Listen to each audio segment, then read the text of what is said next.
यहाँ पर धड़ल्ले से जमीन, आदिवासी बोलो क्योंकि जमीन धड़ल्ले से अभी बिक्री हो रही है। जहाँ जहाँ शहरीकरण हो रहा है वहाँ आदिवासी लोग उजड़ रहे हैं। जब यहाँ एक्ट है, एक्ट रहने के बावजूद भी आज इस एक्ट को ये सरकार, कोई भी सरकार इस एक्ट को नहीं बचा पाई। जब इसके संरक्षक है, इसको देखने वाले लोग हैं, कमिश्नर है, डीसी है, एसडीओ है, सीओ है, लेकिन इन लोगों के रहने के बाद भी इन लोगों के आंख के सामने, इन लोगों के नाक के सामने धड़ल्ले से जमीन बिक रही है और यहाँ से हमारे आदिवासी लोग यहाँ से पलायन कर रहे हैं। मेन वो है। दूसरी बात है जो पैसा एक्ट है, जो शेड्यूल एरिया में पैसा एक्ट, जब केंद्र सरकार के द्वारा दिया गया है पैसा एक्ट, लेकिन आज तक उसका नियमावली नहीं बना, जिसके चलते वो प्रभावी अभी तक नहीं हो पाया है। जबकि एक साथ राज्य जो अलग हुआ था छत्तीसगढ़ में अभी वहां पर पैसा एक्ट लागू हो गया। लेकिन क्या वजह है कि आज यहाँ पर सरकार नहीं लागू कर रही है? और उसी को लेकर के हम भी सरकार में हैं, हम भी उसी दल के विधायक हैं, लेकिन हमको अब रास्ता ढूंढना पड़ेगा और इसीलिए हम घर से बाहर निकल चुके हैं। 3 अप्रैल को हम घर से निकले और हमने ये भी कहा है कि जब तक ये लागू नहीं होगा तब तक हम घर वापस जाएंगे नहीं। और पूरे झारखंड का दौरा हम लोग कर रहे हैं। हमारे साथ में गीता श्री मैडम भी हैं और लोग हैं, और इसको हम लोग जब तक ये सरकार इसको लागू नहीं करेगी, एसपीटीसी एक्ट को सख्ती से लागू नहीं करेगा, और यहाँ पर अस्थायी नीति, आज अस्थायी नीति का मांग पूरे झारखंड में हो रहा है। सारे जगह लोग आंदोलन कर रहे हैं, प्रदर्शन कर रहे हैं, लेकिन आज तक सरकार एक तरह से गूंगी बन के बैठी हुई। तो आज यहाँ पर अस्थायी नीति लागू नहीं होगा, नियोजन नीति लागू नहीं होगा, तो पूरे भारतवर्ष के लोग आ जाएंगे एक छोटी छोटी नौकरियों में, 3rd ग्रेड 4th ग्रेड में। अभी हाल में बिहार में वैकेंसी निकला, उसमें लिखा हुआ था स्पष्ट खाली बिहारियों के लिए। क्या ये झारखंड ऐसे ही खुला रहेगा? ऐसे ही हम लोग लूटे रहेंगे? हम लोग का नौकरी भी लूटेगा और जमीन भी लूटेगा।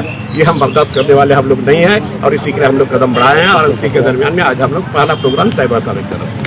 इन जो मुद्दों को लेकर आप बात रखे, सारी मुद्दों को लेकर सदन के अंदर आपका लगातार अभियान रहा, आवाज बुलंद करते रहे। कहते हैं कि अपनी सरकार है, झारखंडी सरकार, ये सरकार नहीं कर रही, तो आप किससे उम्मीद कर रही है? इसीलिए तो हम निकल पड़े हैं ना। हमने सदन के अंदर भी रखा और सदन के बाहर भी रख रहे हैं। ये तो हमको सरकार को हम आईना दिखा रहे हैं कि आप इसको करिए। तो यहाँ के लिए आप ही ये जल जंगल जमीन की लड़ाई लड़ने वाले ये झारखंड मुक्ति मोर्चा ये ट्रैक से बाहर हो गया। मैं इसको आईना दिखाने का काम हम लोग कर रहे हैं। मैंने सरकार को आईना, बिल्कुल वर्तमान सरकार, बिल्कुल वर्तमान सरकार। मैडम आपका क्या कहना है? सारे बातें आप सुन रहे थे। बिल्कुल सुन रहे थे, और इसी मुहिम में भी हम लोग लगे हुए हैं कि झारखंड के बनने का जो उद्देश्य था वो धाराशाही है। और सबसे पहले तो जब कोई भी राज्य बनता है तो वहाँ के निवासियों की पहचान को निर्धारित किया जाता है। जब एकीकृत बिहार में भी थे तब भी उस समय भी खतियान आधारित ही जो है स्थानीयता की का आधार बनता था। आज भी वही आधार पे हम लोग मांग रहे हैं कि खतियान आधारित ही स्थानीय नीति बने, नियोजन नीति बने। तो इसके लेके पता नहीं क्यों सरकार इतने पेशोपेश में है। ये दुर्भाग्य है इस राज्य का कि अभी जो 21-22 वर्ष बीत जाने के बावजूद भी इन बुनियादी चीजों के लिए आज हम लोग को आंदोलन करना पड़ रहा है, जिसको बहुत पहले हो जाना चाहिए था। आप मतलब बिहार में मध्य प्रदेश की सरकार ने भी अभी हाल में ही जो हमारा आंदोलन शुरू हुआ इसी साल, उसके बाद उन लोगों ने स्पष्ट रूप से कहा है कि हमारे राज्य का और संसाधन जो है वो हमारे अपने राज्य के निवासियों के लिए होगा। इस तरह की घोषणाएं सरकार कर रही है। 2014 में तेलंगाना आंध्र प्रदेश से अलग हुआ, वहाँ की सरकार ने अगले 30 वर्ष के लिए जो नियोजन है अपने राज्य के लोगों के लिए लॉक कर दिया। इस तरह से कड़े और स्पष्ट जो है निर्णय सरकारें अपने लोगों के हितों में करती है। मगर यहाँ पता नहीं क्या किस तरह का, शुरू से ही हम लोग देखते आ रहे हैं कि इस तरह का पूरे भारतवर्ष के लोगों के लिए यहाँ पर नियोजन का रास्ता खोल दिया जाता है। जेपीएससी में पता नहीं कहाँ से लोग 50%, एक समय था 2012 में 50% लोगों ने, बाहर के लोगों, दूसरे राज्य के लोगों ने यहाँ पर जो है अपना जेपीएससी में परीक्षा दी, और उसमें से कई लोग जो है उसमें यहाँ पर शामिल भी हुए।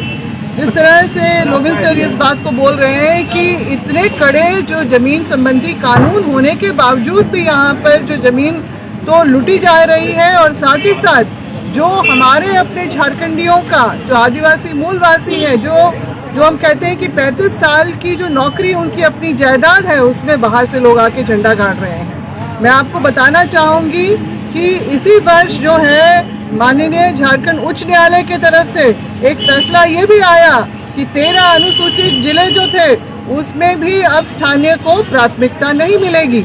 यानी कहाँ पर झारखंडी आखिर जाए तो जाए कहाँ?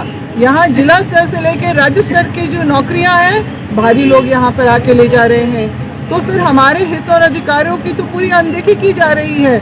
लगातार सरकार जो आए दिन बोलती है कि हम नियुक्ति पत्र बांट रहे हैं, मगर वो नियुक्ति पत्र किनको मिल रहा है ये हम जानना चाहते हैं। और ये स्पष्ट रूप से, क्योंकि ये जो बजट सेशन में भी माननीय मुख्यमंत्री ने उन्होंने ये कह दिया कि खतियान आधारित अब नियोजन नीति भी नहीं बन सकती है, तो हम लोगों को तो लग रहा है कि हमारे सारे अधिकार जो है यहाँ पर छिन भिन हो जा रहे हैं। उसी का आंदोलन है, उसी की लड़ाई 21 साल की हमने काली रात बिताई है, अब सवेरा हम लोगों को लाना है। तो इसीलिए हम लोग सभी जो है, आप देख रहे होंगे कि यहाँ पर जो है हर तरफ से लोबिन सर जो हैं संथाल प्रगना से हैं, मैं दक्षिणी छोटा नागपुर से हूँ, कोल्हान से चित्रसेन सिंकू जी हैं, और हमारे जो और भी उत्तरी छोटा नागपुर से भी लोग जो यहाँ पर शामिल हुए हैं। झारखंड बचाओ मोर्चा, ये इसका उद्देश्य यही है कि झारखंड को अगर हम बचाने नहीं निकले, लोगों को नहीं जोड़े, तो फिर झारखंड का जो हमारे बनाने में जिन लोगों की कुर्बानी गई थी, शहादत, उनका अपमान